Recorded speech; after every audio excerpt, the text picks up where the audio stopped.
Entonces, ahora vamos a entrar ya a la otra parte de la genética de este semestre, que es una genética más molecular. Y para ello vamos a hablar de la estructura, propiedades del ácido nucleico, organización del genoma humano, vamos a hablar de cromosomas, nuevamente repasar un poco de replicación, transcripción, traducción y regulación de la expresión génica, que más o menos, y epigenética. Sobre todo vamos a hablar en la parte de regulación de la expresión génica un poco más de epigenética, ¿ya?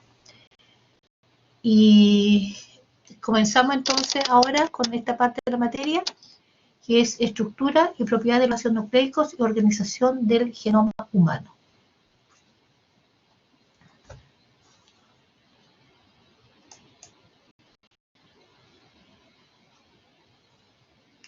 Y ahí vamos a hablar un poco de la estructura primaria y secundaria de los ácidos nucleicos, los tipos de ADN que hay y estructura de orden superior del ADN y del ARN.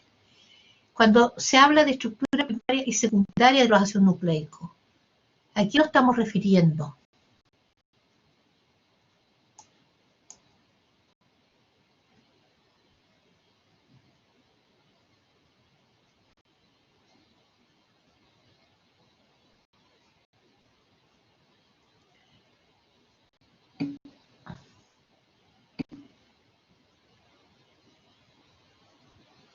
Estructura primaria.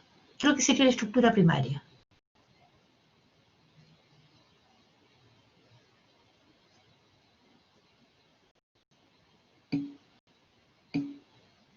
La secuencia, ¿no es cierto? Catalina, ¿qué te equivocaste?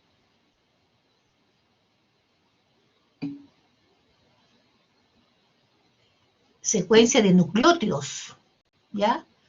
No confundir secuencia de aminoácidos, eso es para la estructura primaria de las proteínas. Pero si hablamos de estructura primaria de los ácidos nucleicos, nos referimos a la secuencia en que están los nucleótidos, que corresponde para el ADN a los desoxi, para el ARN a los ribos, ¿no? Pero la secuencia que va a tener la estructura primaria de los RNA, ¿de qué va a depender la estructura primaria de los RNA?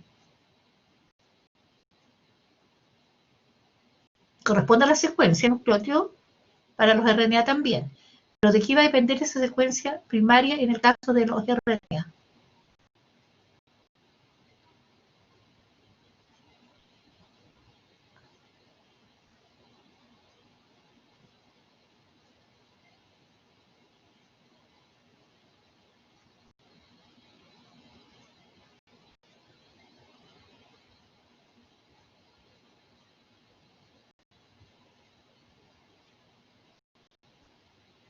¿Alguien aporta? No, Diego no. Nosotros hablamos de estructura primaria, estamos hablando. Todos concordamos en que es la secuencia de nucleótidos, para el DNA como para el RNA. ¿De qué depende la secuencia primaria de los RNA? Cuando Diego dice los codones, ¿a qué te refieres, Diego, con los codones?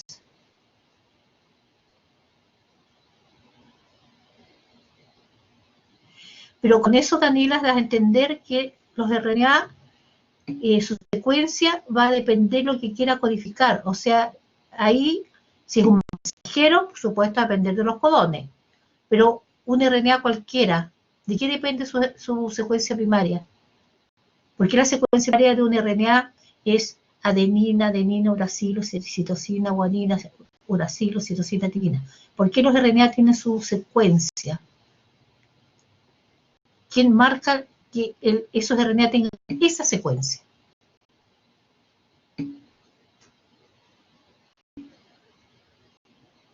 Depende de la secuencia del ADN, porque todos los RNA se copian de los ADN. Entonces, la secuencia primaria que tienen los RNA va a depender de la hebra que esté copiando del DNA, ¿ya? Y eso no tiene que ver con los codones, porque los codones es la secuencia que llegan los mensajeros para que una proteína tenga una determinada estructura primaria. Y ahí la estructura primaria de la proteína va a depender de la estructura primaria del mensajero y va a depender de qué región del DNA esté copiando. ¿Ya? Entonces, estructura primaria, ¿a qué se refiere con estructura secundaria ahora?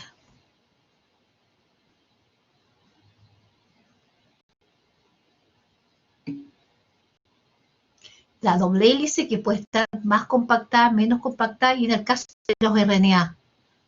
¿A qué se refiere con estructura secundaria del RNA?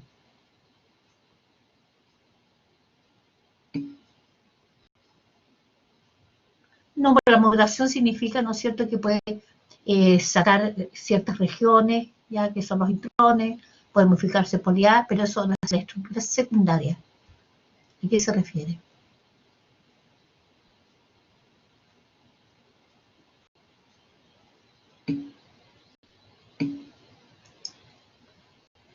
Ya, a la monohebra, pero la monohebra, ¿qué pasa? ¿Qué pasa con la estructura secundaria de esa monohebra? Que la mayoría, ¿cierto?, de los RNA son monocatenarios. O sea, es una sola con algunas excepciones. Y esa monohebra, cuando hablamos de estructura secundaria, ¿qué es lo que pasa? Es que esa hebra pueda tener del RNA una estructura secundaria,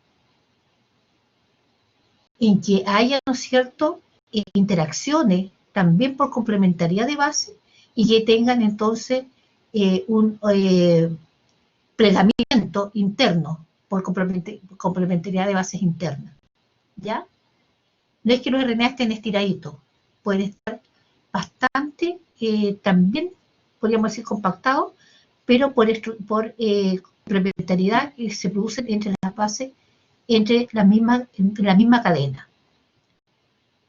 Claro, porque no está totalmente estirado, ahí vamos a ver unos ejemplos, sino que puede estar más condensado. Y esos ejemplos de los RNA de mayor tamaño, o por ejemplo los RNA ribosomales.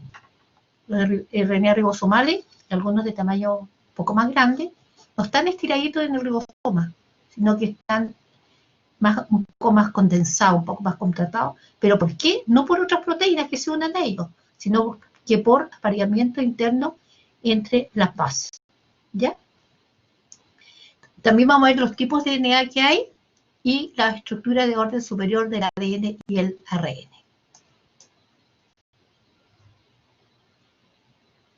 Entonces, siempre hay que recordar a los investigadores que por su trabajo experimental se fue avanzando en lo que es la estructura de los ácidos nucleicos. Y todo partió primero con el experimento de Griffith, que él encontró que había algo, ¿no es cierto?, que permitía pasar transformación, por ejemplo, de bacterias que eran patógenas a bacterias que no eran patógenas. Y Avery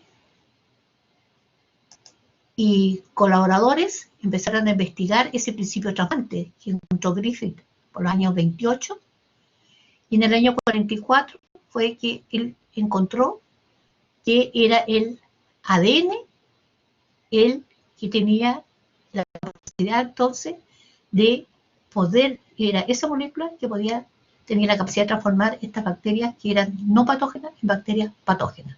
Entonces dijo que el material genético es ADN. Y aunque ustedes no lo crean, fue muy resistido, porque cuando se analizaba la molécula del DNA, se veía que su composición solamente participaba las bases adenina, guanina, citosina y timina. Entonces no pensaban que una molécula aparentemente tan sencilla, que está formada solo por 4 moléculas diferentes, nucleótidos diferentes, podría ser nuestro material genético. Pero un par de años después, Hershey Chase, haciendo experimentos con infectando bacterias con un fago, y ellos marcaron las proteínas del fago y marcaron el DNA del fago.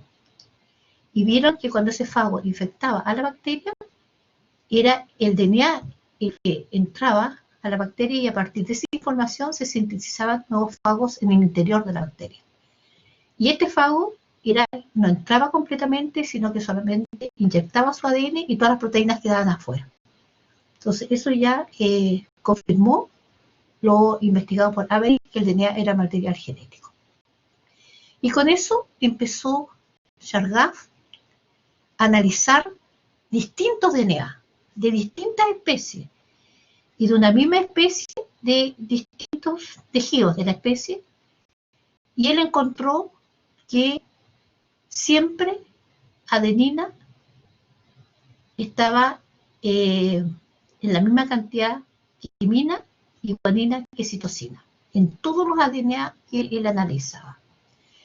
Y además, Rosalind Franklin, que trabajaba junto con Maurice Wilkins, comenzó a hacer estudio de extracción de rayos X con el DNA.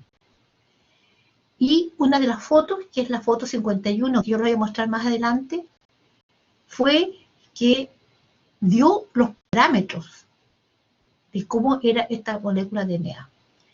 Y en esa foto obtenida por difracción de rayos X, se mostró que este DNA era una doble hélice, que tenía ancho determinado, que se repetía esta hélice, digamos, estas vueltas cada una cierta distancia, y esos parámetros fue lo que utilizó después Watson y Crick en el año 53 para presentar su estructura de la doble hélice, gracias a los estudios de Chargaff y de Frank, principalmente de Rosalind Franklin, pero siempre se cita a Maurice Wilkins porque trabajaban juntos, ¿ya?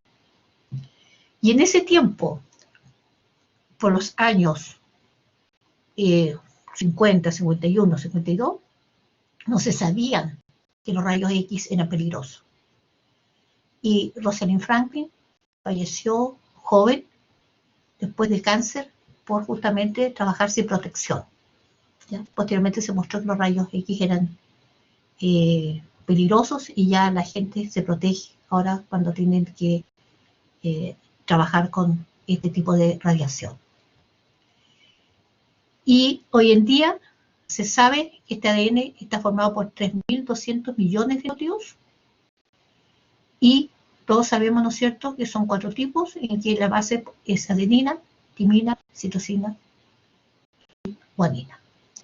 Esta es la doble hélice, entonces, ¿ya? Aquí están las bases, que las bases son púricas o son pirimídicas, en que la pentosa es una desoxirribosa para el DNA, y para el RNA las bases son adenina, guanina, citosina y uracilo, y la pentosa es una ribosa.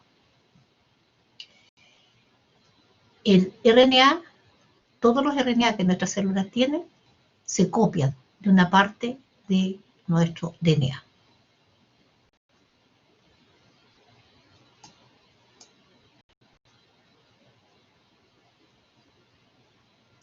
Entonces podemos decir que los ácidos nucleicos son polímeros lineales formados por nucleótidos. Y esa descripción, ¿no es cierto?, nos dice todo el potencial que tiene esta molécula tan maravillosa. Tiene como función el almacenamiento, la transmisión y la expresión de la información génica. Y en el caso del DNA, se encuentra entonces en esta forma de doble hélice, formada por 2 cadenas complementarias y antiparalelas. Y el RNA es una hebra simple que se copia de una región del DNA.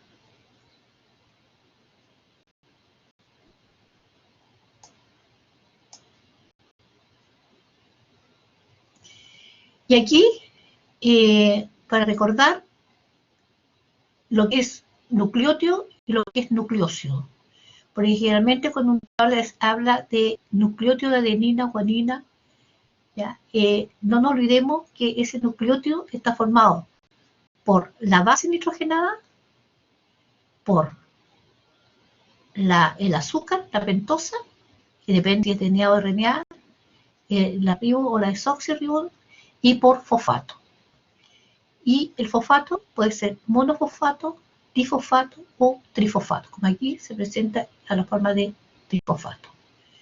Entonces, nucleósido es la base nitrogenada con la pentosa. Ese es el nucleósido. Y nucleótido es cuando está esterificado entonces con fosfatos. Y ahí existe entonces el nucleósido, por ejemplo, monofosfato, el nucleósido difosfato o el nucleósido trifosfato. El enlace que une la base nitrogenada con la pentosa es un enlace glicosídico. Y el enlace que une el azúcar con el primer fosfato es un enlace éster. Pero los otros fosfatos están unidos por enlaces anhidridos. Y ese es el potencial que tiene en el caso del ADN, que estos dos enlaces anhidridos son los que cuando se hidrolizan ya tienen un delta G muy negativo. Pero también por eso mismo formar el ATP cuesta. Y ahí tenemos todo el sistema de acoplado que sucede, ¿no es cierto?, en la cadena transportadora de electrones con la población oxidativa en la mitocondria.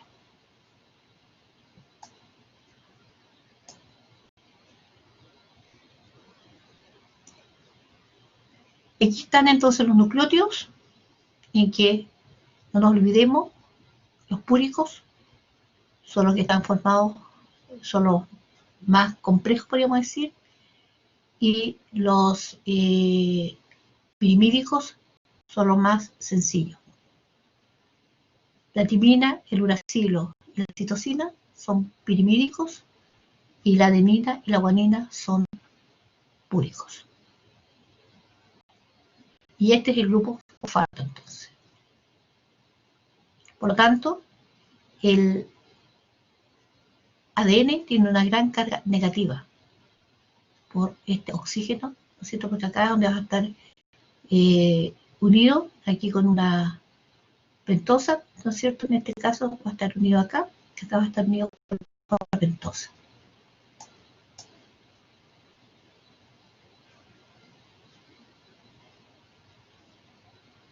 No el fosfato, sino que el nucleótido. Entonces, estos son los nucleótidos, nuevamente, para repasar las estructuras. Y el apareamiento de las bases depende de la estructura química de esta y su posibilidad de formar puentes de hidrógeno entre sí. Entonces, justamente la maravilla de esta molécula es que al aparearse siempre un nucleótido púrico con uno pirimídico, el ancho de esta molécula se mantiene. ¿Ya? Independiente cuál sea la secuencia, pero siempre al frente tiene que estar, si aquí hay un pirimídico, acá un púrico.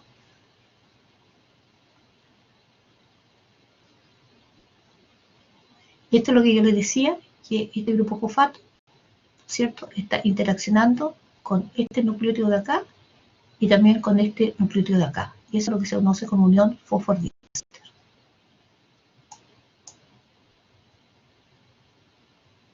Y aquí, con mayor detalle, entonces tenemos aquí que entre adenina y timina se pueden formar 2 puentes de hidrógeno, y entre guanina y citosina se pueden formar 3 puentes de hidrógeno.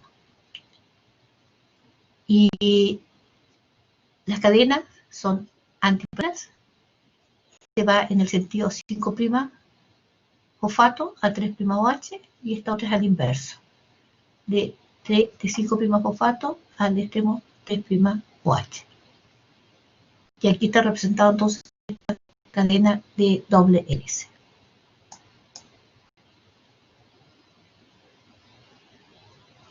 Y este es el enlace fosfodiéster, ¿ya?, en que tenemos, por ejemplo, aquí, tenemos la base, ¿no es cierto? Aquí tenemos el azúcar, y este es el nucleótido trifosfato. Esta es la otra base que está en la cadena. Aquí está el 3' OH. Entonces se va a producir la unión fosfodiéster, este 3' OH, este 5' fosfato.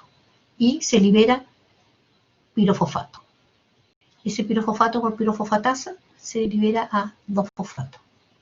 Y de esa manera, por este ataque nucleofílico que hay aquí, queda unido en forma covalente y se libera entonces el pirofosfato, y posteriormente tenemos fosfato inorgánico. Y queda aquí la unión covalente. Y lo que está aquí entonces representado acá. Pero acá tenemos la unión solamente de 2 nucleótidos. Entonces sale el pirofosfato y queda unido la anión fosfodiéster. Siempre la cadena va a crecer, se van a ir uniendo los nucleótidos al extremo 3' OH.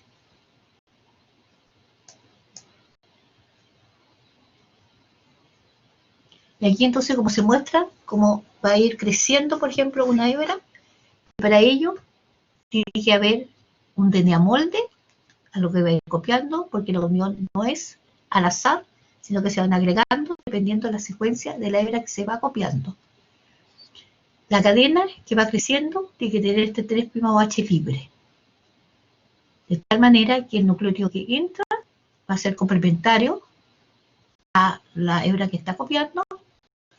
Está el ataque nucleofílico, si le era el fosfato, el pirofosfato, que después se hidroliza a fosfato inorgánico, y queda unido entonces por unión fosfodiéster.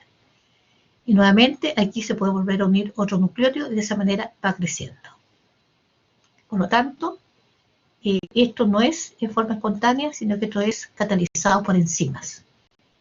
Y la enzima que va uniendo estos nucleótidos al DNA son las DNA polimerasas. Y todas las DNA polimerasas, todas elongan en el sentido 5' fosfato al 3' OH. Todas. Y también lo mismo hacen las RNA polimerasas. Siempre van elongando al extremo que tenga el 3' OH. Por lo tanto, si este 3' OH aquí se bloquea por algún grupo, ya la cadena no puede crecer.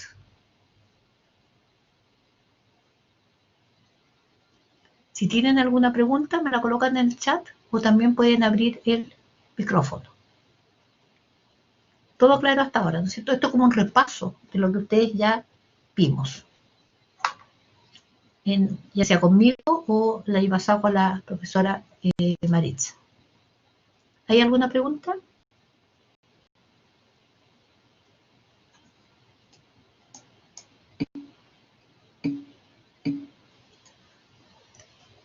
Entonces, lo que les decía recién, que tanto el ADN como el ARN se leen desde el extremo 5' al extremo 3'.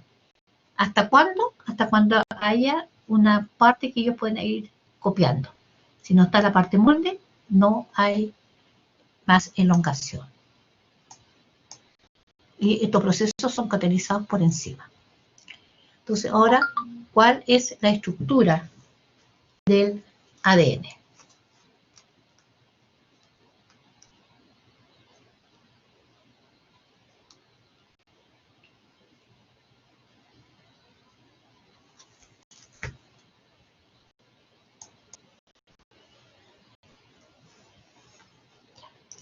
Lo que yo les contaba anteriormente, que Chargaff, entonces, al analizar la composición de base de distintos ADN, él encontró, aquí les presento a Chargaff, encontró que siempre, en todos los ADN que él analizó, la cantidad de adenina era igual a la cantidad de timina, la citosina era igual al número de guanina.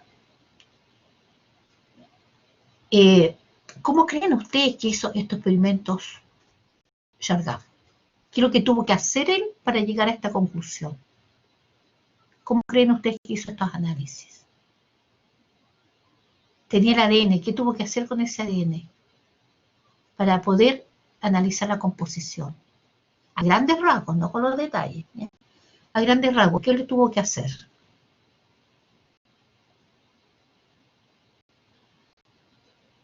¿Qué piensan ustedes?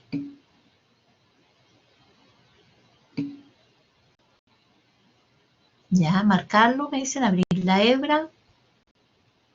Pero ¿cómo él deduce que la cantidad de adenina es igual a la cantidad de timina y la cantidad de citosina es igual a la cantidad de guanina? ¿Cómo creen ustedes haberlo deducido?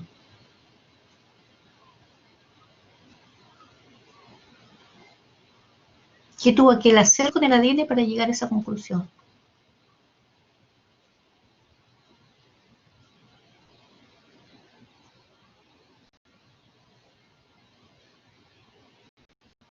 Es lo mismo que yo le preguntara, por ejemplo, si usted tiene una proteína ¿cómo analizaría la composición en aminoácidos de esa proteína?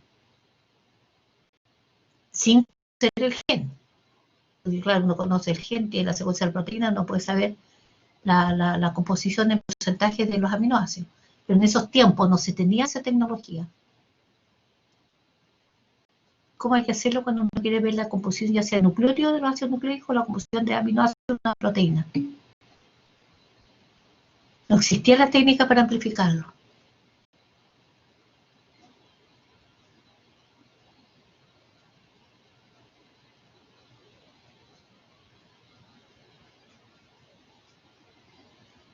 Si usted quiere conocer la composición, tiene que tener los nucleótidos. Por lo tanto, usted aquí él debió haber pescado los ADN y haberlos hidrolizado para tener los nucleótidos. Y esos nucleótidos, haberlos separado y haberlos cuantificado. Y lo mismo que se hace por una proteína. Si usted quiere conocer la composición de aminoácidos de una proteína, usted hidroliza la proteína. Y ahí tienen todos los aminoácidos. Y después se analiza entonces de todos los aminoácidos por técnicas cromatográficas, GPLC, lo que sea, cromatografía, ¿ya? Se analiza entonces cuántas, por ejemplo, fenilalaninas hay, cuántas argininas, cuántas glicinas, etc. Eso ve la composición, no la secuencia, la composición. Y lo mismo para los ácidos nucleicos. Hay que hacer la hidrólisis, después separar estas 4 bases y ver en qué proporción está adenina y qué proporción están los nucleótidos de adenina, los nucleótidos de timina, nucleótidos de guanina y citosina. Este fue un trabajo laborioso y de un par de años, aproximadamente por los años 50.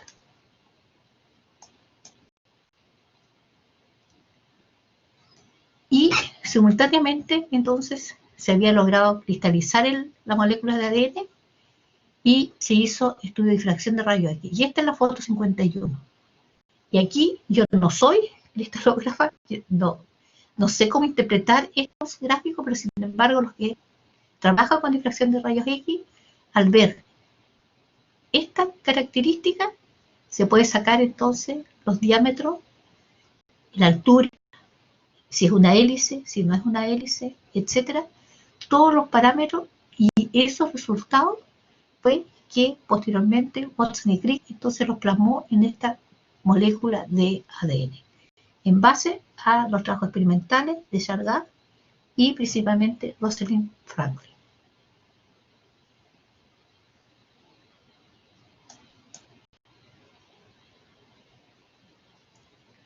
Y así entonces, en el año 53, aquí tenemos a Crick, aquí tenemos a Watson, dedujeron la estructura tridimensional del ADN. Este hecho es considerado uno de los logros más importantes en la historia de la biología, ya que condujo a la comprensión de las funciones del gen en términos moleculares. Esto es una acotación aparte. Lamentablemente, estos investigadores nunca hicieron un reconocimiento a que gracias a Chargaff, Franklin, ellos habían logrado ese mérito, que es muy meritorio, pero gracias al trabajo de ellos dos. Y solamente hace unos años atrás, ya con los 50, 60 años del ADN, ahí entonces se le comenzó a dar la importancia de estos trabajos de Chargaff y Rosalind Franklin en la deducción de esta molécula, de la estructura tridimensional de esta molécula. Y así ellos dijeron que hay dos cadenas coloidales de polinucleótidos enrolladas a lo largo de un eje común y que las cadenas ocurren en dirección opuesta, es decir, antiparalelas. La purina y la pirimidina están hacia el interior de la hélice, mientras que la unidad de fosfato y la desoxirribosa están hacia el exterior. Y eso a veces le llaman como el esqueleto. Los planos que contienen las bases son perpendiculares a la hélice. El diámetro es de 20 Armstrong. Las bases están separadas 3,4 Armstrong a lo largo del eje de la hélice. O sea, en la altura, entre cada par de bases, la estructura helicoidal se repite en la cadena después de aproximadamente 10 residuos a intervalos de 34 Armstrong. Esos son los parámetros entonces que ellos dedujeron. O sea, estaban los parámetros para la difracción de rayos X. Estaban que adenina con timina, guanina, citosina con Chargaff, pero ellos tuvieron la visión de cómo era la molécula en forma tridimensional. Y aquí nuevamente está representado esta estructura, ¿ya?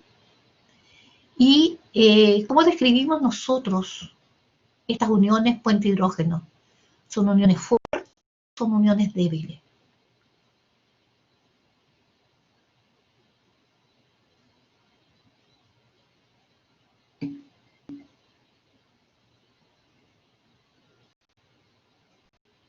¿Son uniones fuertes? Walter y Gerson fuertes, ¿qué opina el resto?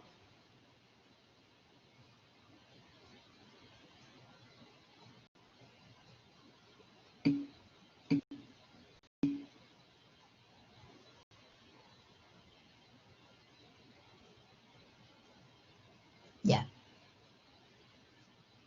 Y algunos me dicen fuerte, pero ahora me están diciendo también, aquí dice fuerte, pero más adelante Gerson aclara que cuando hay hartas.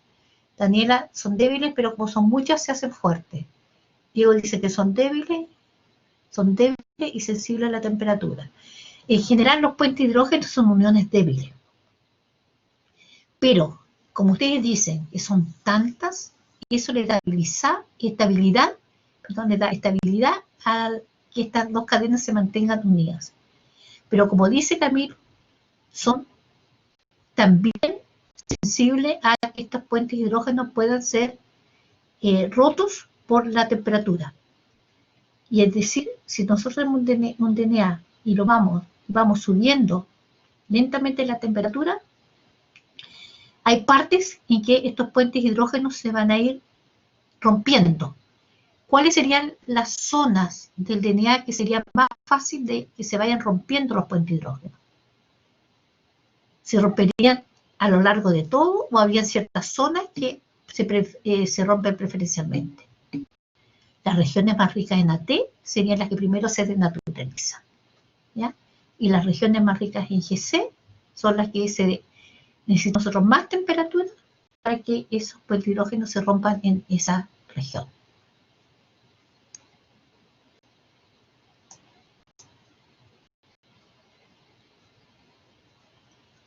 Además, se ha encontrado que hay 3 tipos de modelos de esta doble hélice. La que se llama la B, que fue la descrita por Watson y Crick, pero también está la estructura llamada A y la estructura llamada Z, en que varía en el diámetro de la hélice, varía también en los pares de bases que hay cada vuelta, también en las rotaciones, cómo se van girando estas hélices, cómo va girando estas bases, este par de bases a lo largo de la hélice, ¿ya? Y también hacia dónde gira, a la derecha o a la izquierda. Y aquí está representado entonces, como se vería en la estructura tridimensional, la hélice DNA-B, la DNA-A y la DNA-Z.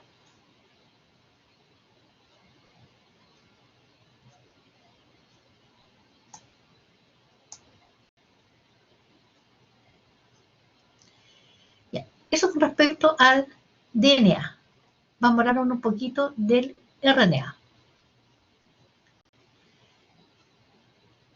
Aquí tenemos que la base son las mismas, con excepción que en vez de tener timina, tiene uracilo. Y en vez de tener desoxirribosa, como pentosa, es la ribosa. También se unen por enlace fosfodiéster. En el extremo 5', ya va a estar con fosfato, en el extremo 3' va a estar con OH. En todos los organismos, desde virus a eucariotes, generalmente es monocatenario. Hay algunos virus en que el RNA puede ser bicatenario, ¿ya? Y también el genoma, en vez de ser DNA, es RNA. Y ese RNA puede ser monocatenario o puede ser bicatenario dependiendo de los virus. ¿Y cuál es la función generalmente de este RNA? ¿No es cierto? Una de las funciones que fue descrita y que se pensaba que era la principal por muchos años y era más exclusiva, podríamos decir, que una de las funciones principales era que llevar la información para que a partir de esa información se sintetizaran las proteínas. Y todo el RNA se sintetiza entonces a partir, cuando el genoma es DNA, a partir del DNA. Y este DNA entonces funcionaría como molde, de tal manera que los RNA que se sintetizan son complementarios a la región cuales se copió.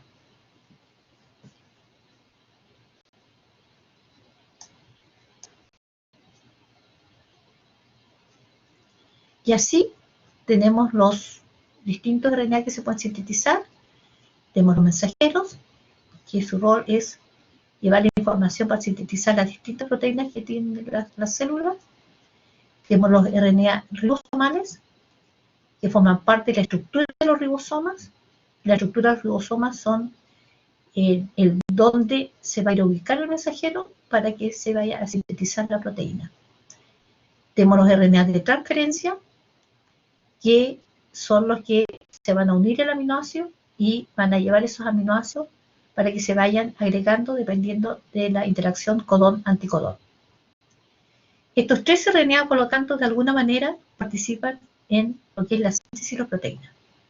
Pero también tenemos otros RNA pequeños en que algunos de ellos participan en la maduración de los RNA mensajeros, para pasarlos entonces en los ribosomas para eliminar los intrones. También se ha visto que hay RNA que participan en el transporte de la proteína hacia el retículo endoplásmico rugoso, y hay otros RNA que en estos últimos años, desde el año 2010 más o menos adelante, se han encontrado que son esenciales para la regulación ya de la expresión génica.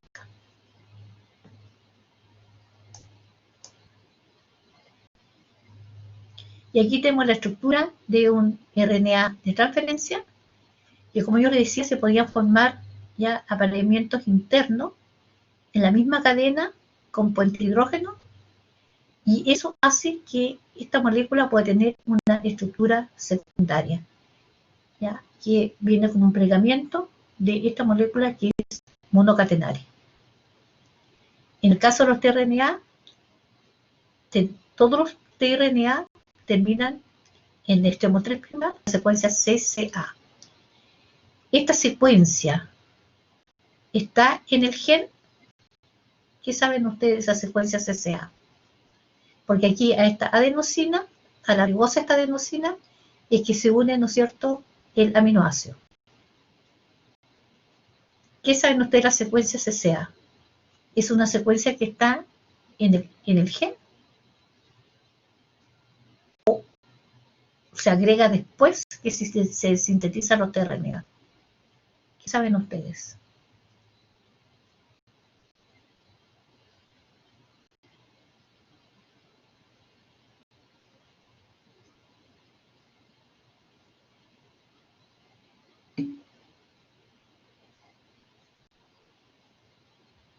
Se agrega después.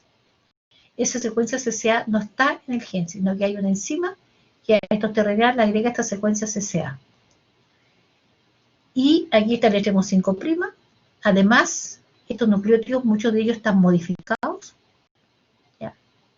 Y aquí, en esta región, todos los tRNA, en esta región, es donde está el anticodón, que es una secuencia de 3 nucleótidos. Y esa secuencia de 3 nucleótidos es que va a ser complementaria a la secuencia que está en el mensajero, y en el mensajero donde está el codón.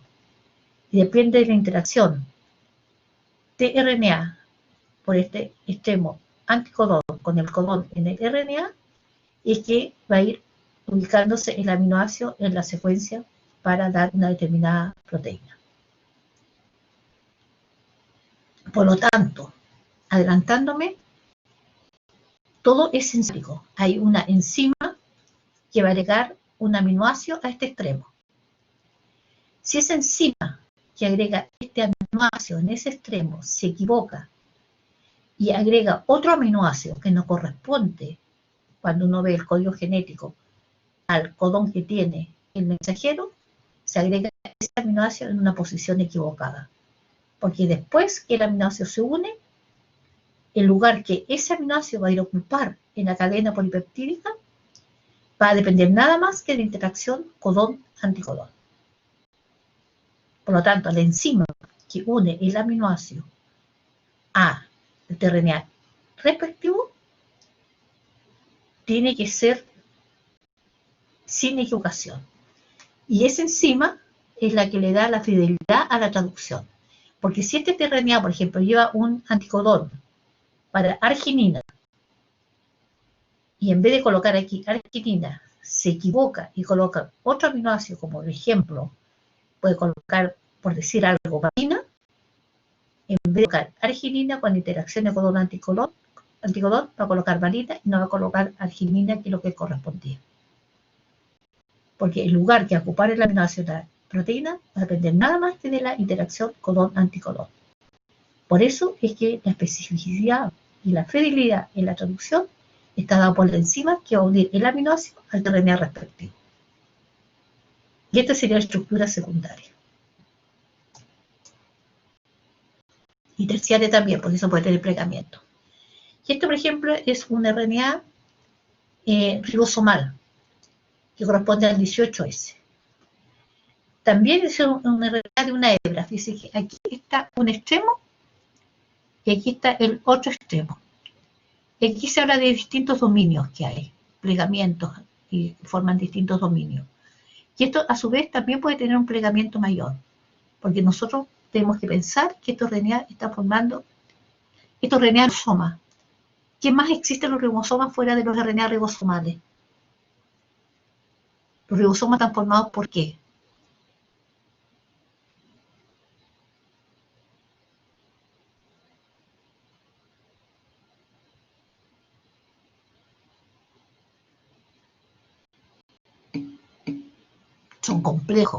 Son complejos ribonucleoproteicos.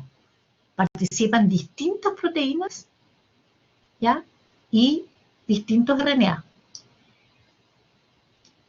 Siendo los ribosomas de procarióticos un poco más sencillos que los eucarióticos, tienen menos proteínas, forman ribosomas un poco más pequeños, los eucarióticos forman ribosomas un poco más grandes, y son muchas proteínas distintas que están formando estos complejos ribonucleoproteicos que corresponden a los ribosomas. Y aquí entonces están, por ejemplo, los RNA que forman los ribosomas de procarionte, los RNA que forman los ribosomas de eucarionte. Para los de procariontes es 23S, 5S y 16S. La subunidad grande, ¿ya?, está formada por 31 proteínas distintas más estos dos RNA.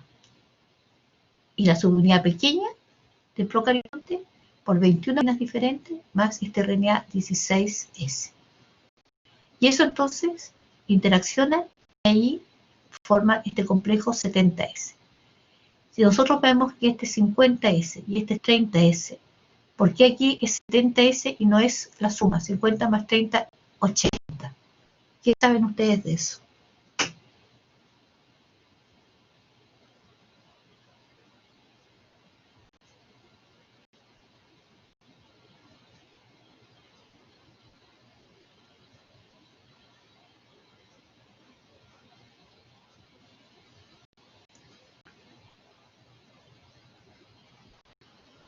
¿A qué se refiere con S?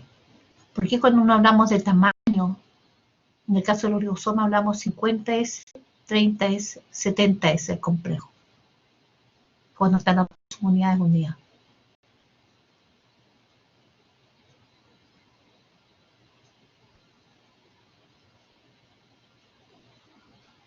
¿Alguien se acuerda?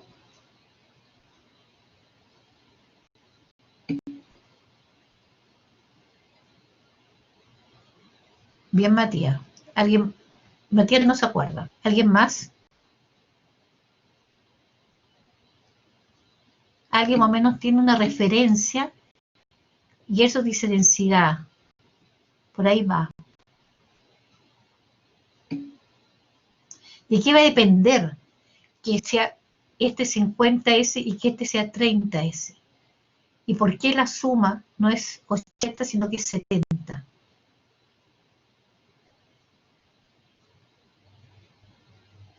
porque si fuera por peso sería la suma, sin embargo es menor.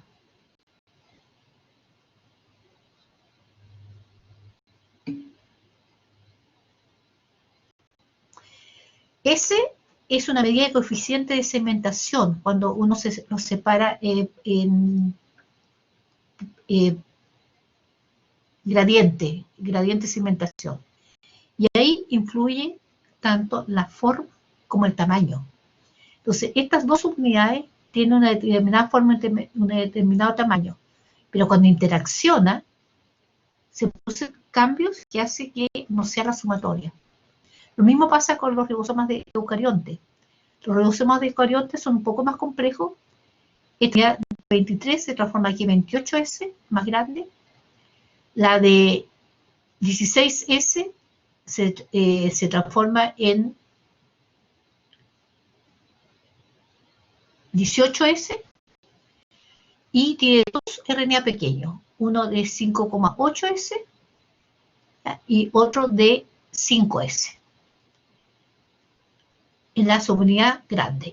Y además 50 proteínas distintas. Acá el 16, en los eucariontes se transforma en 18S y 33 proteínas distintas.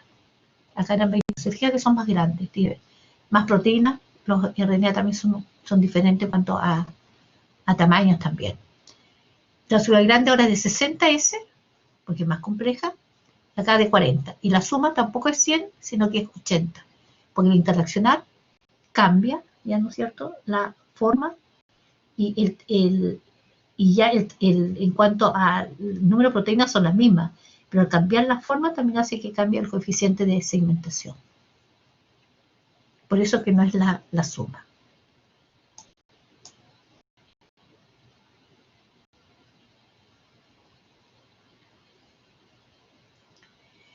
Y aquí tenemos entonces representado una molécula de ADN, por ejemplo, aquí hay representados 3 genes, y generalmente cuando hablan de genes, muchos tienden a pensar siempre que los genes son proteínas.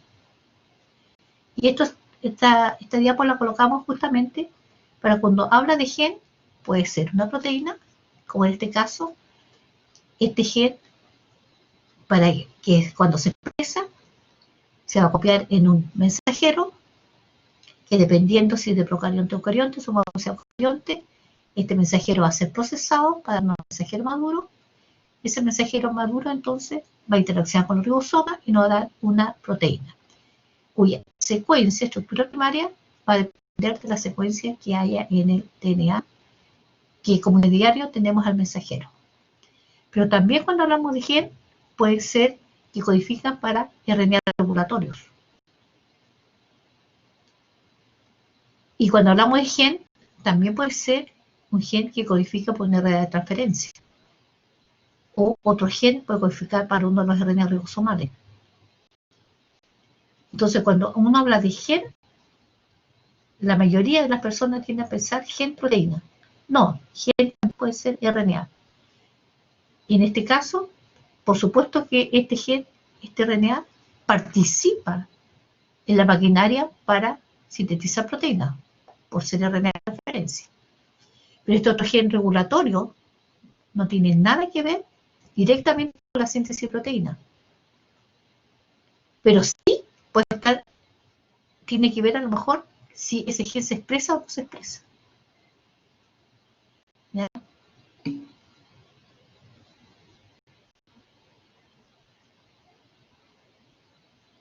Sí, los RNA mensajeros siempre codifican para proteínas. Y a propósito de la pregunta tuya, Daniela, ¿cuál es la diferencia entre los RNA mensajeros? ¿Se acuerdan ustedes de procarionte con los RNA mensajeros de eucarionte?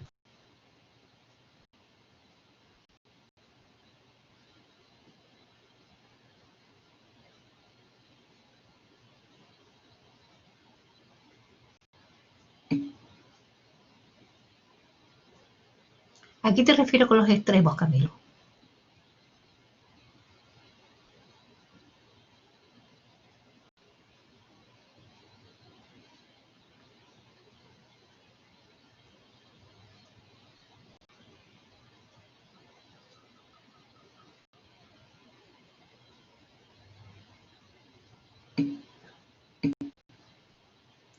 Ya, una de las diferencias, Daniela pone que en los eucariontes hay intrones y exones. Ya, y en los procariontes, Daniela.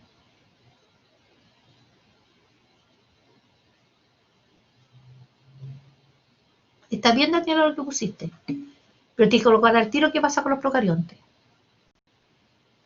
Ya. Ahí Daniela da una diferencia, que dice que en los eucariontes, ¿cierto?, hay procesamiento, y uno de esos procesamientos es eliminar los intrones, que en procariontes no hay. Camilo se está refiriendo a los extremos, que puede ser poliA o puede ser el CAP. Los procariotes no tienen poliA, no tienen, pues no son modificados. Y tampoco tienen la estructura CAP. O sea, los transcritos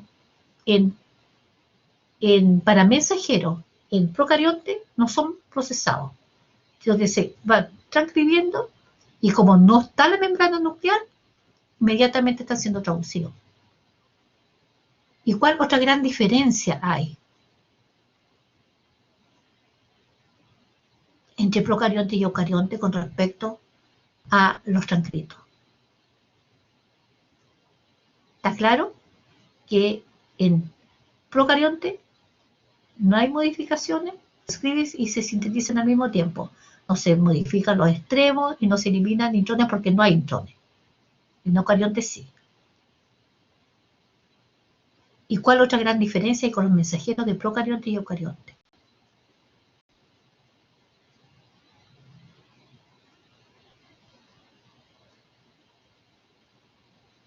Aquí, por ejemplo, tenemos representado el gen 1, tenemos un mensajero y tenemos una proteína.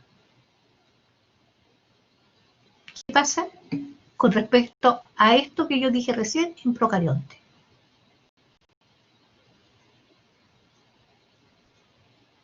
Ya, Gerson coloca cada gen codifica por una proteína en procarionte.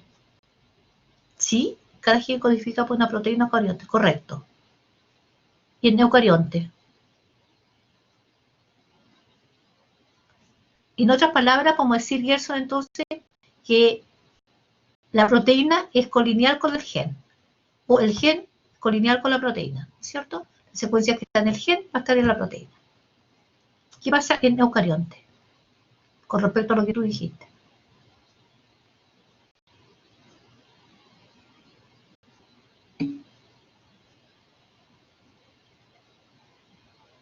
Puede ser, claro, ahí en eucarionte podemos tener que un gen puede codificar para más de una proteína. Y el resto, ¿por qué se debe eso que en eucarionte un gen puede codificar para más de una proteína? Por el splicing alternativo. Y Abraham colocó ahí otro concepto que puso policistrónico y monocistrónico. Correcto. En procarionte los mensajeros, la mayoría son policistrónicos, mientras que en eucariontes son monocistrónicos. En otras palabras, ¿qué significa que el mensajero sea policistrónico? ¿Qué significa que el mensajero sea monocistrónico?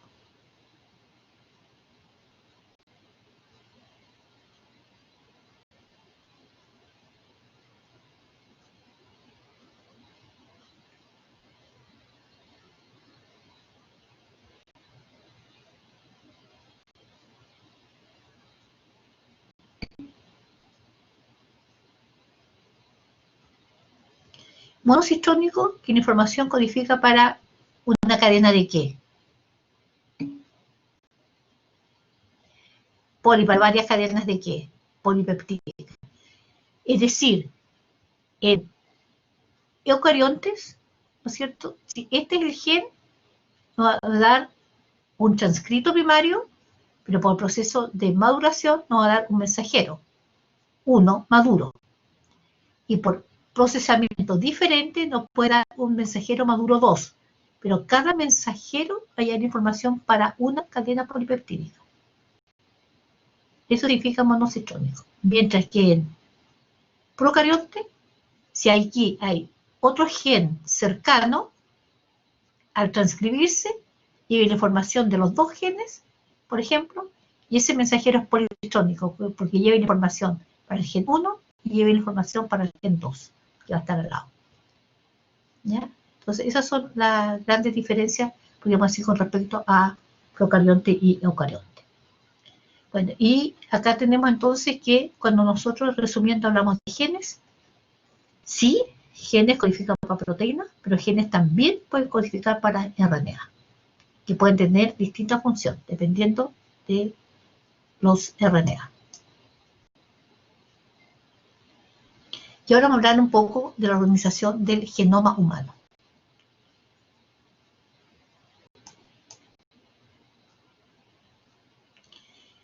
Analicen esta diapo y me dicen qué les llama la atención de esta diapo.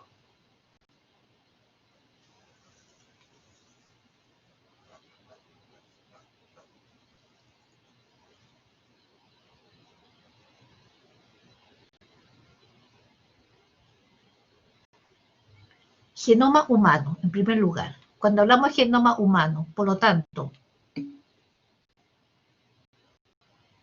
ya, a la Daniela le llama la atención que el codificante está en baja proporción. Perfecto. ¿Y está correcto que en el genoma humano nosotros ponemos el ADN mitocondrial?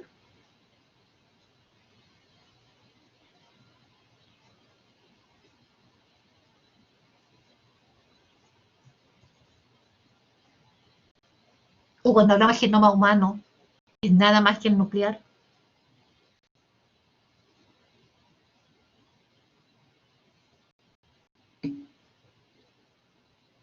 Sí. Cuando hablamos de genoma en general, se incluye el DNA mitocondrial. ¿Ya? A pesar de que representa poco, pero es importante. Entonces, cuando hablamos de genoma humano, es tanto el nuclear como el mitocondrial. Y ahí Daniela decía que la parte codificante, ¿no es cierto?, está en baja proporción, menos de un 5%, es entre un 2 y un 3%. Pero generalmente, cuando se habla del DNA codificante, se está refiriendo principalmente a proteínas, ¿ya? A proteínas. A pesar de que ahora, cuando hablamos de DNA codificante, también nos estamos refiriendo a RNA. Pero esto se hizo cuando se secuenció el genoma humano.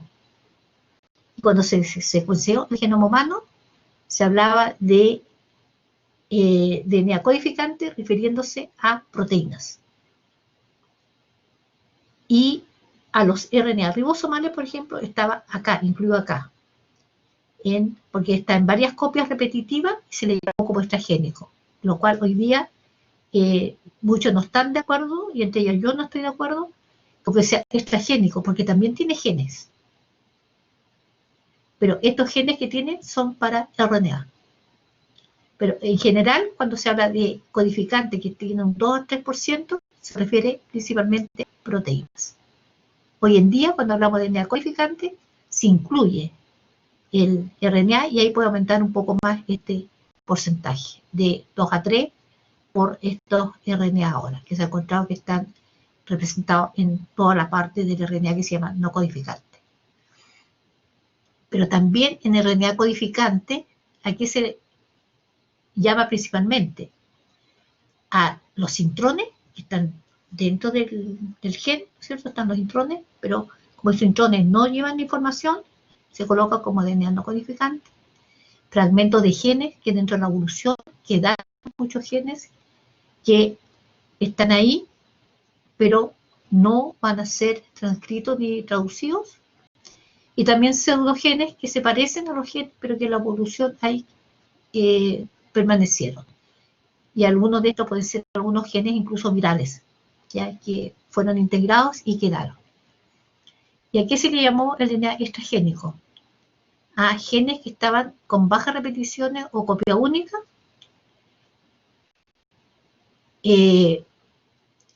pero esta parte era extragénico porque aparentemente, como no codificaba proteína, no se vio la importancia que tenía, medianamente repetitivo y altamente repetitivo. Y esto extragénico muchas veces apareció en los libros, pero ya se quitó desde los días adelante como DNA basura. Como este DNA extragénico, como mucho de él, no servía como para mucho. ¿Ya?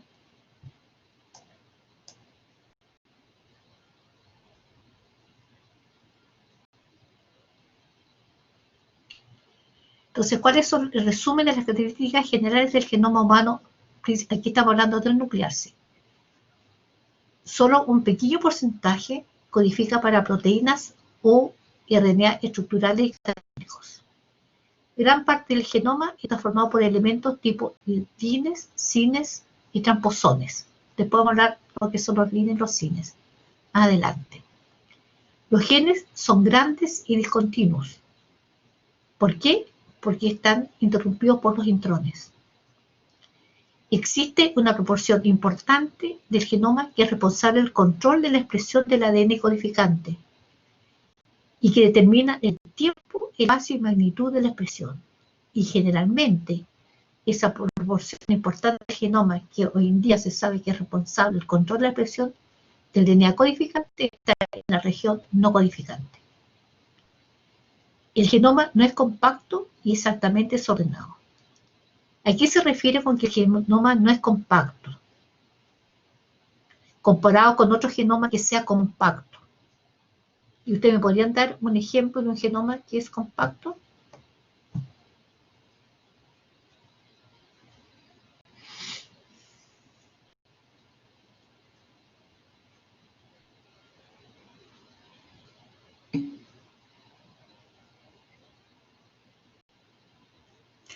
Compúsculo de Bohr.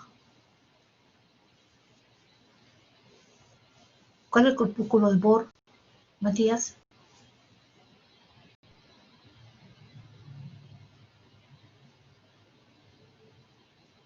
Yo sé a qué te estás refiriendo.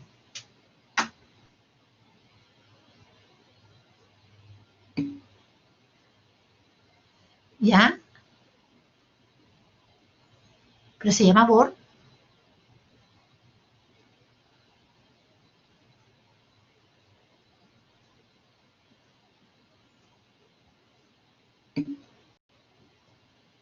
Ahí está mejor. Ya. Pero yo te estoy hablando de densidad. A lo mejor no me expresé bien. Si lo tomamos como compacto, sí. Tienes razón, Matías. Yo me estoy refiriendo a densidad génica. Y no lo aclaré. ¿A qué se refiere? Que no es compacto, pero en densidad génica. Me faltó aclararlo. Heterocromatina es compacto, pero bórrate esa parte de estructura relajada o compactada, cromatina, heterocromatina. Veámoslo como densidad génica. Cuando yo me refiero a densidad génica, ¿a qué me estoy refiriendo?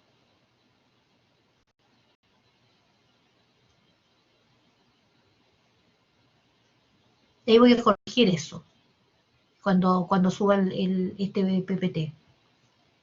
El genoma no es compacto en cuanto a densidad, entre paréntesis voy a colocar densidad génica. ¿Ya? ¿Y qué genoma consideras tú que es compacto en cuanto a densidad génica?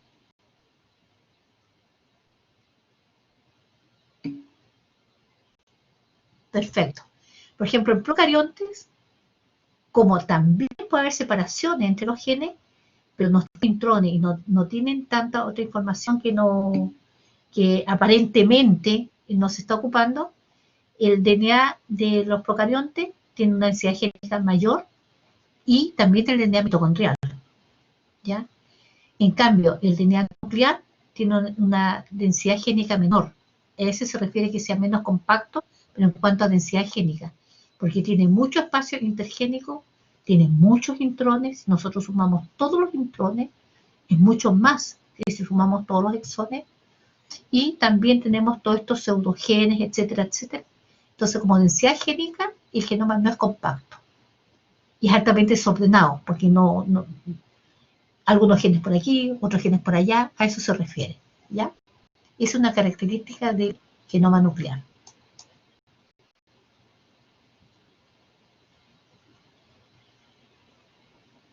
El ADN no codificante está formado por intrones, que son las regiones que se encuentran dentro de los genes, entre los exones, son transcritos a RNA. en los transcritos primarios, pero luego se eliminan y no son traducidos a proteínas. Los pseudogenes, que ya lo hablamos, genes duplicados que han perdido su función, no se expresan. Más adelante vamos a hablar de los tramposones, que son secuencias de ADN que saltan de un lado a otro modificándolo. Estos son secuencias que están en una parte y que pueden pasar a otra parte del genoma. Antiguamente le llamaban las secuencias saltarinas, pero ahora se llaman tramposones. Tenemos el ADN satélite, que se encuentra principalmente en los centrómeros y los telómeros. Son secuencias de DNA repetidas, dispuestas en forma de tándem. ¿Qué significa que estén en tándem?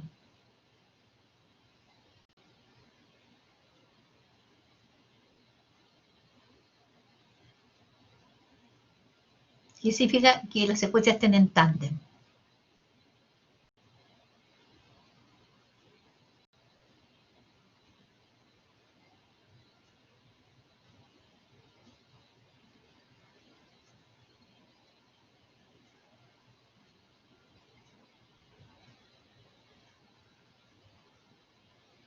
¿Alguna idea?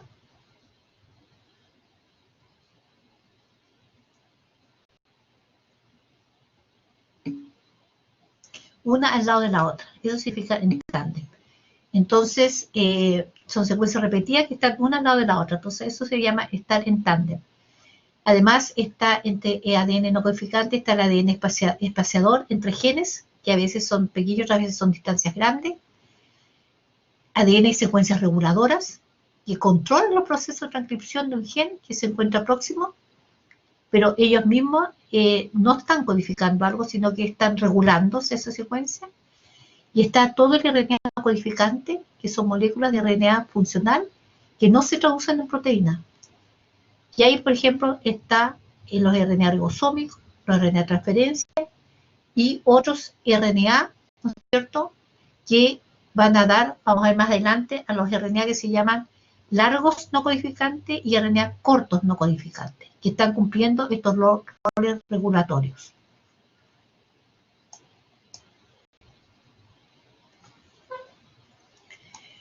Las regiones no codificadoras de proteínas del genoma dirigen la producción de moléculas de ARN que regulan el uso de las regiones codificadoras de proteínas de ADN. Biólogos celulares y biólogos que estudian el genoma también han descubierto que estas regiones supuestamente no codificadoras de proteínas del genoma realizan sí funciones muy importantes, como la siguiente. Puede, por ejemplo, regular cómo se replica el DNA y cuándo se replica el DNA. Regular también la transcripción. Marcar lugares para la organización programada de material genético. Influenciar el plegamiento y mantenimiento apropiado de cromosomas. Controlar las interacciones de los cromosomas con la membrana nuclear. Controlar el procesamiento, corte y empalme de los RNA. Modular la traducción. Regular el desarrollo embriológico o embrionario. Reparar ADN. Ayudar a combatir enfermedades. Como ustedes ven, ¿ya? Todas estas funciones de estas regiones no codificadoras que antes del año 2010 más o menos no se sabía para qué servía, porque el hecho de secuenciar el genoma no implicó saber inmediatamente cómo funcionaban, sino que ahí se logró identificar genes, los genes para proteínas, etc. Pero se vio que había una gran parte que no estaba en los RNA ribosomales, ni en los RNA de transferencia, ni en la proteína. Pero hoy en día se sabe que esas regiones son importantes para un correcto desarrollo embrionario, para una correcta regulación de la expresión génica, para una correcta, por ejemplo, también ayudan a la transformación de cromatina y heterocromatina. Estos RNA están regulando y se ha visto que justamente por la no expresión adecuada de estos RNA hay muchas enfermedades que se producen, entre ellos, por ejemplo, el cáncer, diabetes, y hoy en día prácticamente en todas las enfermedades están participando estos RNA no codificantes. Cuando veamos regulación de la expresión génica. Incluso le vamos a dar a ustedes un par de papers para que lean y vean la importancia de estos RNA en algunas enfermedades. Que estos son resultados menos del año 2012, 2014, 2017 y cada vez se va conociendo un poco más. 2018, 19, etc. También vimos nosotros que había un gran porcentaje de DNA repetitivo. Y ahí se clasifica en altamente repetitivo y mediatamente repetitivo. Los altamente repetitivos está el DNA satélite, que dijimos que está principalmente en las regiones Centroamérica y Latinoamérica.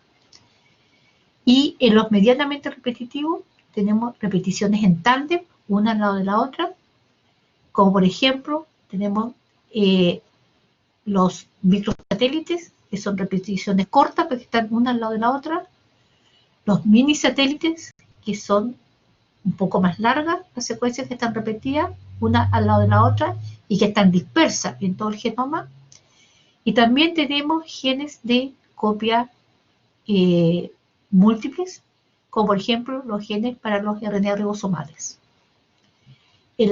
Estas secuencias de repetición tan mini satélites, están lo que se llaman los BNTRs, y los microsatélites, que son dinucleótidos que se repiten un cierto número de veces una al lado de la otra.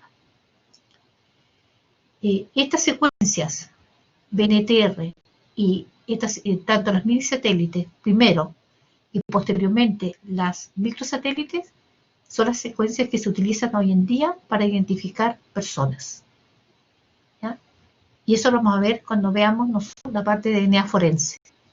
Cuando veamos DNA forense, vamos a ver entonces cómo estas secuencias que están presentes en estas regiones se utilizan para identificar personas. Y eso permite, por ejemplo, en grandes desastres, si se logra obtener alguna muestra de algunas de las víctimas y se comparan con los parientes cercanos, se puede confirmar si corresponde a esa persona.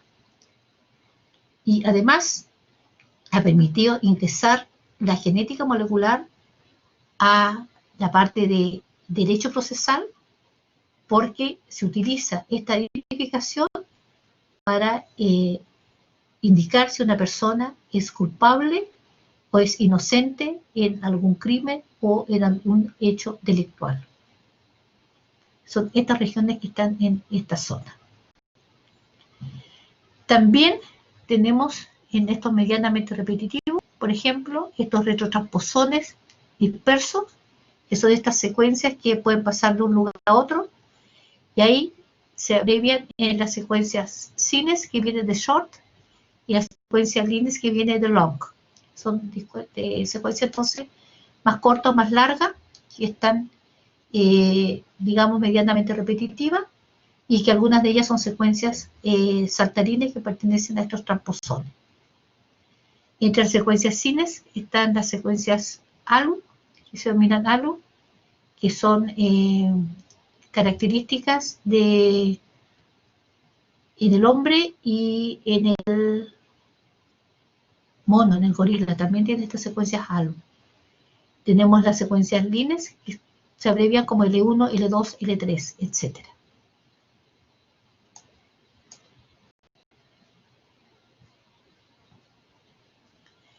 Aquí tenemos, por ejemplo, estas secuencias, repeticiones dispersas, Cines y Lines, estas son cortas, estas son más largas, que están por todo el genoma y están en forma moderadamente repetitiva. Así, por ejemplo, esta secuencia Cines, tenemos una determinada secuencia que puede ir desde 100 a 500 de bases y puede estar en número variable de repeticiones y a lo largo de distintas partes de nuestro genoma. Y tenemos las secuencias Lines, que son más largas, de varios miles de pares de bases, y también que pueden estar dispersas en nuestro genoma.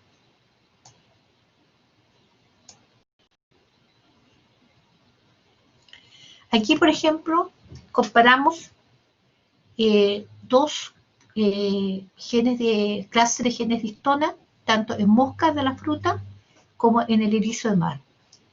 En esta especie, estos genes están inmediatamente repetitivos y están en clúster en cromosoma determinado, ya sea en la mosca de la fruta o en el erizo de mar.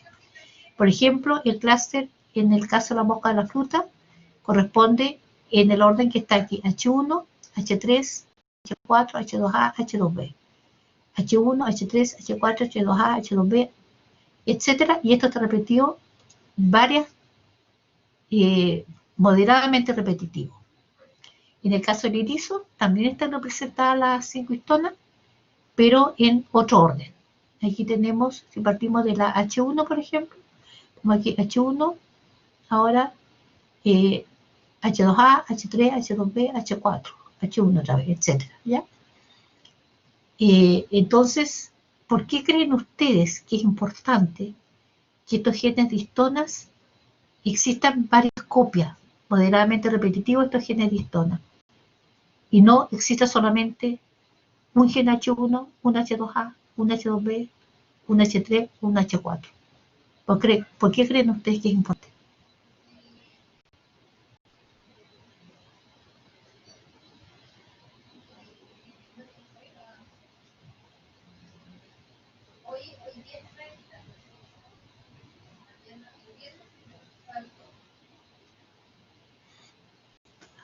¿Se les ocurre por algo?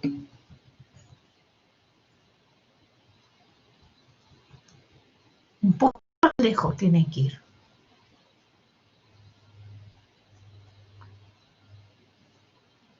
Porque eso podríamos pensar, ¿no es cierto? ¿Por qué deberíamos tener varias copias de todos nuestros genes?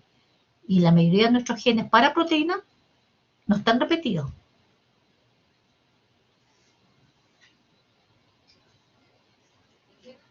¿Por qué de repente nosotros necesitamos que se transcriban y que al tiro tengamos hartas proteínas histonas? ¿En qué momento nosotros necesitamos hartas histonas?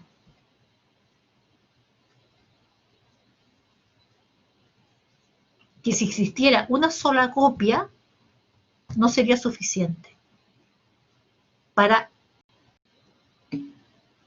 la replicación. ¿Por qué? Porque las células cuando replican, en este caso, cuando se replican, ¿no es cierto?, las células de la mosca o las células del erizo de mar, etcétera, ya no hay un pool de histonas, no hay histonas reserva.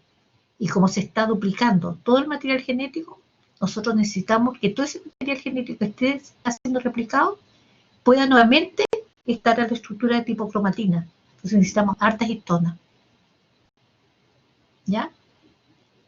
Y estas histonas justamente es que se activa su transcripción cuando se activa la replicación. Son eventos que de alguna manera están asociados.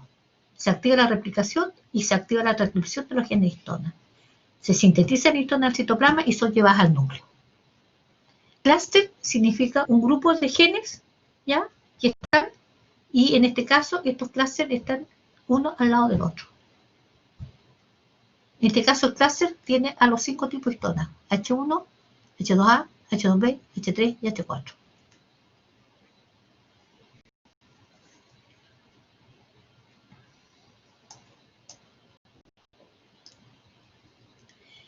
Sin embargo, ¿qué pasa en humanos? Estos son los genes histonas en humanos. Fíjense ustedes, no sucede lo mismo que en Drosophila y que en los erizos de mar. ¿Qué pasa aquí con los genes de histonas? ¿Cómo están?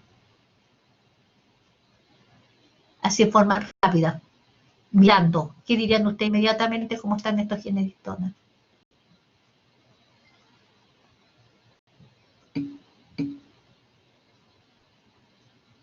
Algunos sí, están ligados, pero otros no. Por ejemplo, claro, todo lo que están aquí en el cromosoma, no alcanzo a ver cuál número sería aquí, de cromosoma 1 hasta cromosoma 7, el 11, el 17, el 22, pero en primer lugar podemos decir ya que no están solamente en un clúster, sino que están dispersos en distintos cromosomas. Y algunos de ellos van a estar ligados, por ejemplo, todos estos de aquí están ligados porque están en este cromosoma. ¿Sí? Pero este de acá, con respecto a estos de acá, no están ligados, están en distintos cromosomas. Entonces, en humanos los genes histona están dispersos en distintos cromosomas, pero también están repetidos. ¿Qué pasa en Drosophila? Y dijimos que, ¿se acuerdan? Que en Drosophila estaban en clúster, digamos, uno al lado del otro. Entonces, ahí hay una diferencia. La importancia, ¿no es cierto?, es que estas histonas forman parte de la cromatina, le da una estructura básica a este DNA formando los nucleosomas.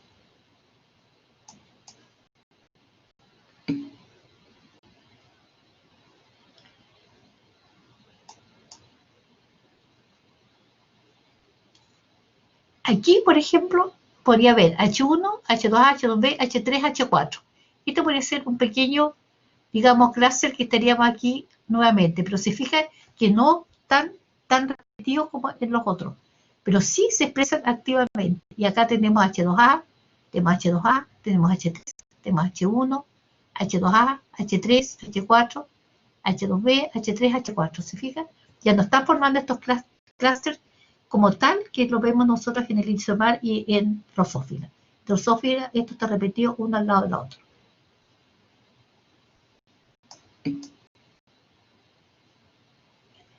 También, si nosotros comparamos, por ejemplo, ya hablamos un poco de los genes repetidos en tándem, en el caso de los genes de histona, H1, H4, H2B, H3, H2A, etc.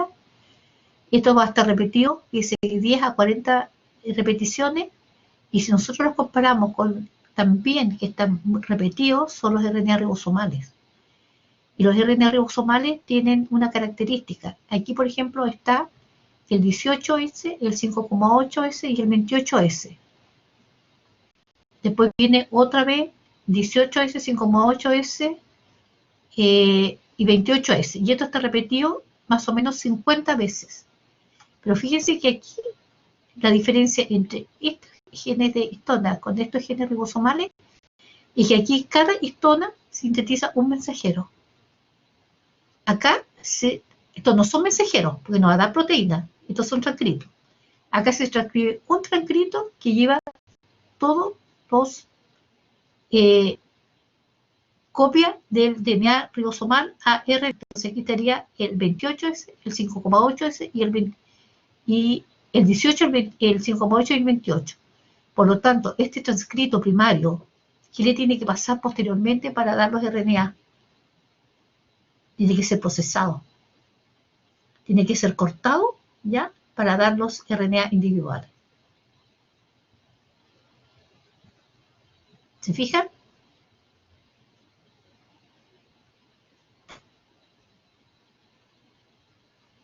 Entonces aquí, por ejemplo, estos RNA, estos genes ribosomales se sintetizan como un solo transcrito, pero después se cortan para dar los RNA respectivos.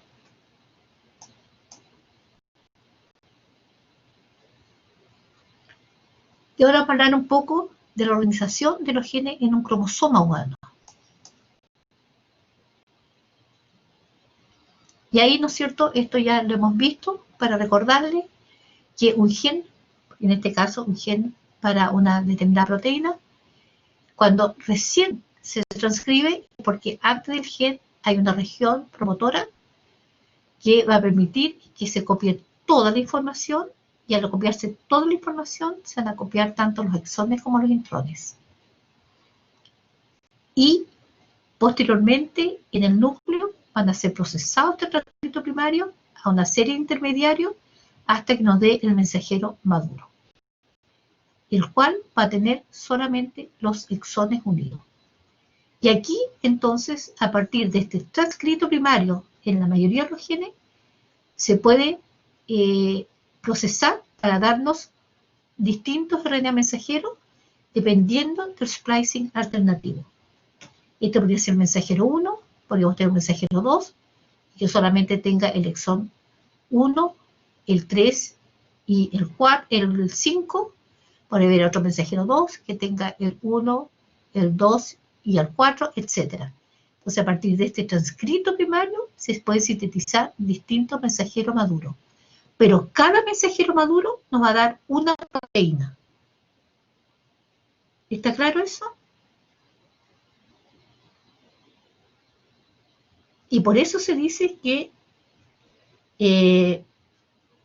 ya un gen puede dar origen a varias proteínas distintas, pero un mensajero maduro codifica solamente para una proteína.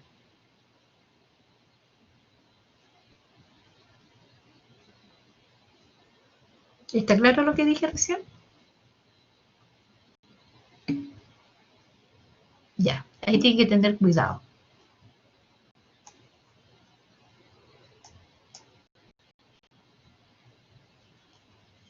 Y entonces, cuando un gen se expresa, significa que la información que está en el gen se va a expresar en un RNA, y si ese RNA es un mensajero, se va a expresar en una proteína.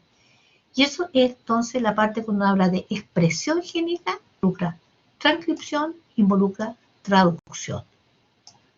Y este procesamiento de los mensajeros, como les decía, podría estar los splicing alternativos, pero además se modifican en el extremo 5' con este nucleótido guanina, que se agrega en unión 5', fosfodiéster, que además se metila, y además se modifica con esta cola de poli-A. Y esta secuencia que está a partir del primer AUG, que es el inicio de la traducción, va a ser leída en una proteína hasta que se encuentre con un codón de término. Si por alguna mutación se genera un codón de término antes, se sintetiza una proteína más corta. Y si también por mutación hay cambio en alguna secuencia, y que podemos cambiar nosotros aquí, en vez de ir, por ejemplo, un glutámico para una valina, puede haber también, se puede formar la proteína, pero esa proteína puede tener menos actividad por un cambio en la estructura tridimensional, porque la estructura tridimensional de la proteína va a depender de la secuencia de aminoácidos que tenga esa proteína. Y si hay cambio en la secuencia de aminoácidos, esta estructura tridimensional puede ya no ser funcional.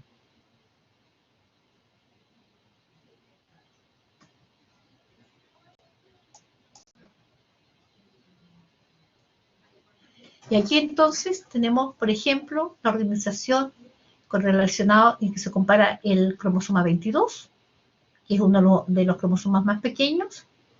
En este caso tiene 48 por el lado 6 pares de nucleótidos. La mayor parte del brazo izquierdo de esta parte consta de secuencia repetitiva, que se empaqueta, entonces gran parte de esta región está como heterocromatina, y aquí se amplifica esta región del cromosoma 22, que tiene un cierto número de genes, ¿ya? En este caso sería alrededor de 40 genes aquí, y después esta región se vuelve a amplificar, y ahí solamente se presentan ahora 1, 2, 3, 4 genes. Y posteriormente amplificamos esta región, y ahí vemos entonces este gen que va a tener, por supuesto, antes la secuencia reguladora, que van a permitir que se exprese o no se exprese el gen. En esta secuencia reguladora es lo que hoy en día se ha visto que también están participando no solamente proteínas como estos factores de transcripción que nosotros les hablábamos, o otras proteínas que ayudan a que estos genes puedan ser accesibles a la RNA polimerasa para que transcriba, sino que también participan estos RNA cortos o largos que están regulando la expresión génica.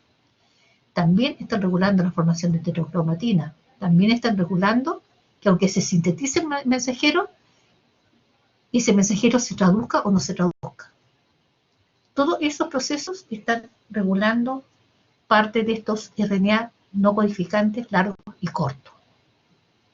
Entonces, con esta una visión muy general de la importancia de los ácidos nucleicos, su estructura y del genoma. Y la próxima clase comenzamos con la parte de cromosomas. También mañana vamos a hacer retroalimentación del solange. ¿Tienen alguna pregunta?